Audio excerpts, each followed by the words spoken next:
नमस्कार मेरे प्यारे दोस्तों, कैसे हो आप। उम्मीद करता हूँ हमेशा की तरह अच्छे ही होंगे। दोस्तों, एक बार फिर से आपका मेरे YouTube चैनल योगेश मोटिवेशनल ज्ञान पर स्वागत है। दोस्तों, आज हम एक कहानी सुनेंगे, वो है बुद्धिमान और इंटेलिजेंट कैसे बने और बुद्धिमान किसे कहते हैं।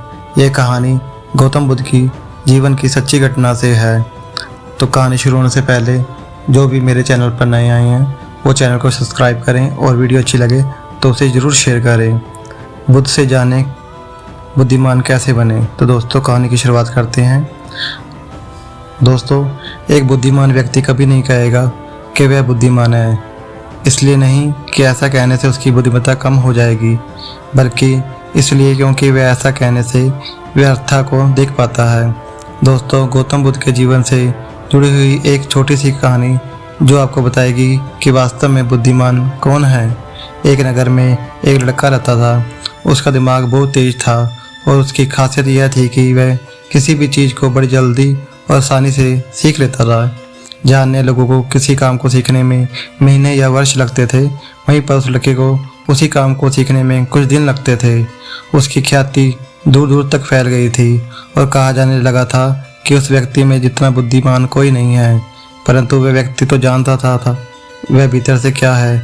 हर व्यक्ति जानता है कि वह भीतर से क्या है, चाहे आप हो चाहे मैं। वह व्यक्ति भी भीतर से परेशान था, परंतु वह अपने अहंकार से अपने परेशानियों को ढकना चाहता था। दोस्तों, ज़्यादातर लोग ऐसे ही करते हैं और शो ऑफ इसी को कहते हैं।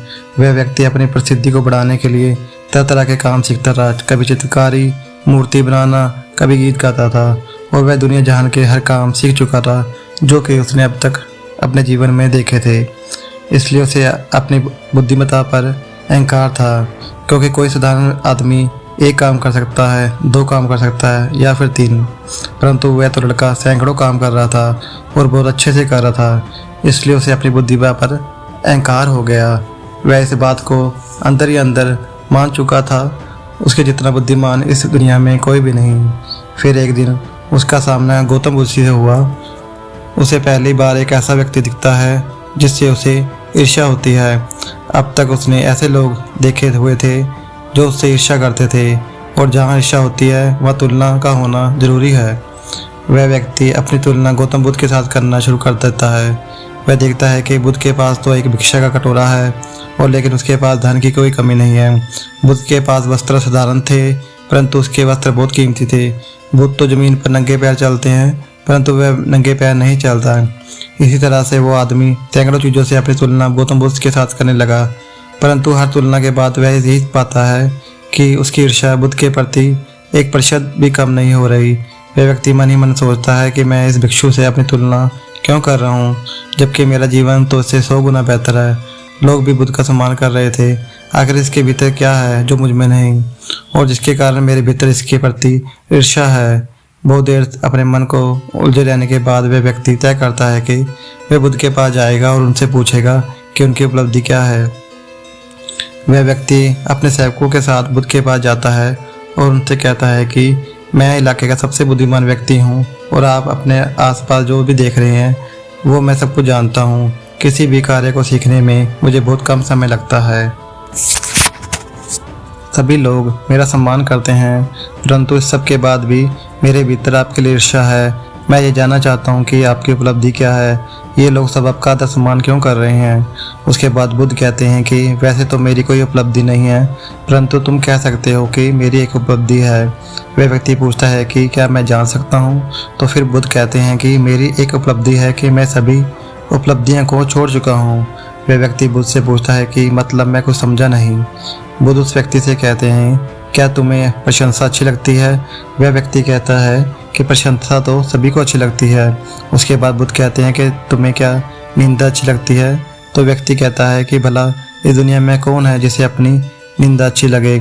उसके बाद बुद्ध कहते हैं, जो तुम्हें अच्छा लगता है और जो तुम्हें बुरा लगता है, मैं इन दोनों से ही ऊपर उठ चुका हूँ। ना मुझे निंदा सताती है और ना ही मुझे अपनी प्रशंसा पसंद करती है। बस यही अंतर है तुझ में और मुझ में। और उसके बाद वह व्यक्ति मुझसे कहता है, परंतु ये कैसे संभव है। वो मुस्कुराते हुए कहते हैं उस व्यक्ति से कि तुमने सैकड़ों काम सीख लिए, लेकिन एक सबसे ज़रूरी काम सीखना तुम भूल गए। वह व्यक्ति बुद्ध से पूछता है कि वह कौन सा काम है। बुद्ध कहते हैं कि अपने मन को नियंत्रित करना। क्या तुम्हें आता है? बुद्ध की यह बात सुनकर वह व्यक्ति समझ गया कि ईर्ष्या का यही कारण है। उसके बाद बुद्ध कहते हैं, जिस व्यक्ति ने सारा जगत जीत लिया लेकिन अपने मन को नहीं जीत पाया, उसने कुछ भी नहीं किया। और जिस व्यक्ति ने अपने मन को जीता परंतु सब कुछ गवा बैठा, फिर भी उसने सब कुछ जीत लिया। क्योंकि वास्तव में बुद्धिमान व्यक्ति वही है जो अपने मन का शासक है, वो नहीं जो अपने मन का गुलाम है। गौतम बुद्ध के इन शब्दों से सुनकर उस व्यक्ति का अहंकार टूट जाता है और व्यक्ति बुद्ध से कहता है कि क्या आप मुझे अपने मन को जीतना सिखा सकते हैं? बुद्ध कहते हैं कि अवश्य सिखाऊंगा, परंतु मैं तुम्हारी सभी उपलब्धियां छीन लूंगा। फिर उसके बाद वह व्यक्ति बुद्ध से कहता है कि मैं तैयार हूँ। उस दिन से वह व्यक्ति ध्यान लगाकर शुरू कर दिया, क्योंकि ध्यान से ही तरीका है जिससे आप अपने मन को वश में कर सकते हो। दोस्तों, अगर आपको ये कहानी अच्छी लगी हो तो आप जरूर इसको शेयर करें। धन्यवाद।